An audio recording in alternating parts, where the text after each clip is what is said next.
Magandang araw sa inyo. Ngayon, nakikita nyo, si Brony. Siya yung ginamit natin sa huling ride natin sa Dingalan. Okay, so ngayon, gagawin natin, siyempre, pagkatapos nating maglakbay, kailangan natin siyang pugasan para yung mga dumi, yung mga oil na natira, ay mawala. Kasi napakahalaga na yung bisikleta natin, palagi natin nililinis right after ng tour or right after ng ride para yung mga dumi, pati yung mga grease na nasa chain ay matanggal. Okay, so mamaya habang inugasan ko, i-explain ko sa inyo yung mga specs nito. Right? Tara!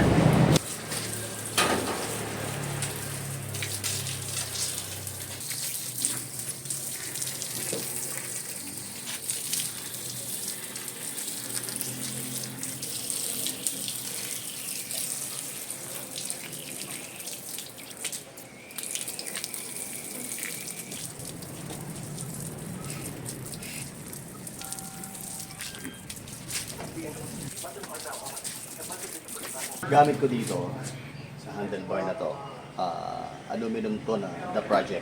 Then nilagyan natin siya ng additional grip dito. Mapapansin nyo, malapad siya. Para sa gravel bike talaga to, para meron kang palm rest. Okay. So pagkatapos, bukod dito, nilagyan natin set to pagka binili mo to.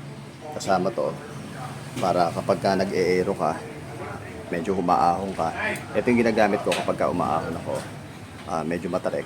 Nakayuko ako dito. Nagawa ko, kasama sa tubig, pagka nabanlawan ko na siya, kasama sa tubig yung degreaser at saka yung sabon. Para grease. Dire-diretso na mawala.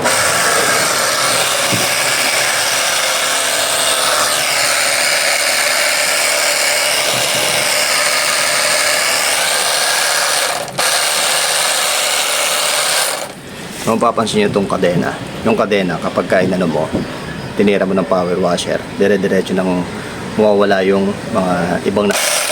Pero syempre, kailangan mo pa rin siyang suportahan ng linis ng kadena. Pressure washer, kasama yung degreaser at sabon. Gamit natin degreaser ng gear pressure.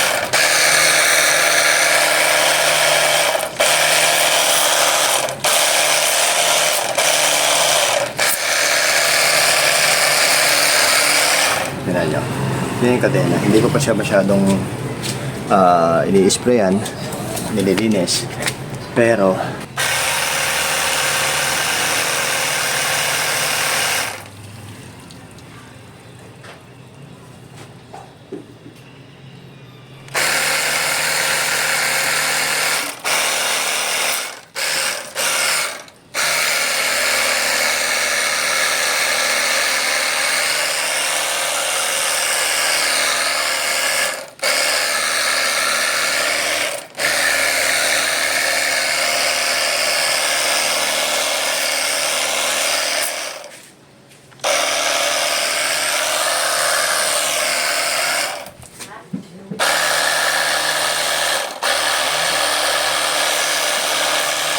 dito nga pala, ang ginamit natin dito is sa mga rimset natin is U40 para mas malapad. Tapos gumamit tayo ng icon. Itong icon na to is 27.5 by 2.2.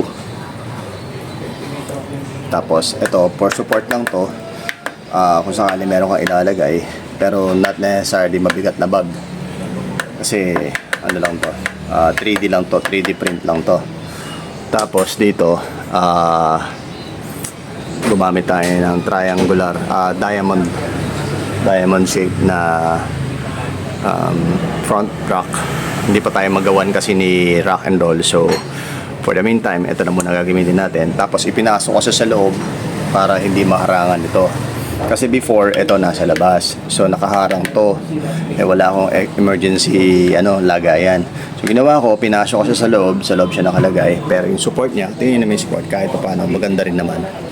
Okay, tapos gumamit tayo ng 27.5 na U40. Tapos Mountain Peak ang ginamit natin dito kasi napaka ganda ng review sa kanya, tapos napakatibay. At the same time, hindi siya ganun kalakas. Mas okay sa akin yan. Okay? Kasi kapag malakas yung hubs mo, hinahabol ako ng aso sa probinsya. Tapos ito yung mount, lagayan. Aluminum to. Tapos ito yung aftermarket na lagayan ng ilaw. Okay? Tapos itong mga straps na to, kasama ng pagbili mo ng rack, is kasama tong straps. Nagpalit lang ako ng mga bolt kasi yung bolt dito nakalagay ang pangit. Hindi ko type, so pinalitan ko ng stainless bolt. So mas okay, mas maganda yung itsura. Alright? Tapos pagdating natin sa sa stem natin, spunk ang ginamit natin, kailangan natin kasi matibay. Tapos sa handlebar, okay lang kahit di ako masyadong particular dyan. The project ang ginamit natin. Okay?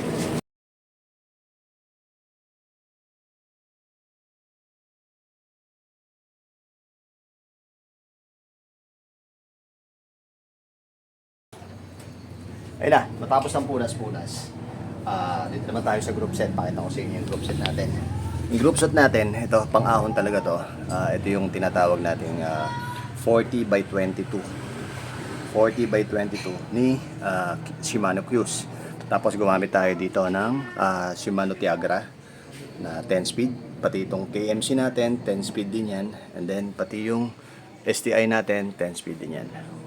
Tapos pagdating naman dito sa seat post natin, syempre yung zoom, Coseblo na may bounce 27.5. Tapos sa likod natin, gamit natin is si Brooks. Same yan, 10 speed lahat. Tapos caliper. Ayan. Caliper, manual actuated. Okay. Cable actuated na Tiagra ang gamit natin na 10 speed. Yung mga tama na siya, so hindi ko siya masyadong minamahal pagdating sa mga tira-tira kasi talagang ginawa siya pang touring, so ready for action talaga siya. Kung mapapansin nyo, may mga battle scar na siya, so ito pa. So okay lang sa akin yan. Ginawa ko talaga yan. Sinetap ko talaga siya for war, parang ganun.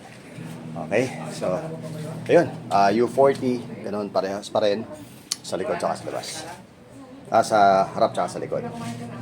So, ayun, kung talagang gusto nyo bumuo ng mga pang-touring na bike, bumuo kayo ng bisikleta na matibay at the same time, yung marami kayong mailalagay na mga gaya ng mga island na dito, mga bags. Yun ang pinakamaganda doon kasi hindi nyo masasabi kung ano yung mga pwede nyo magamit, kung ano yung pwede nyo paglagyan pagka nasa touring na kayo. Okay, so ang gamit natin ngayon dito is si Swirly Bridge Club. Size medium, 5'8" ako. Okay, so far, okay naman ako. Wala naman akong problema sa height, tsaka sa reach pagdating sa kanya. Alright, yun, dito lang muna po tayo. Maraming salamat. Sana namin natutunan kayo at nakakuha kayo ng tips kahit paano. Alright, laging nadaan, may hirapan tayo ng so ako po si Papa Jack at tayo ko ngayon sa Bike Talk si Papa Jack.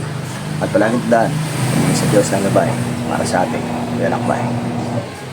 Ciao.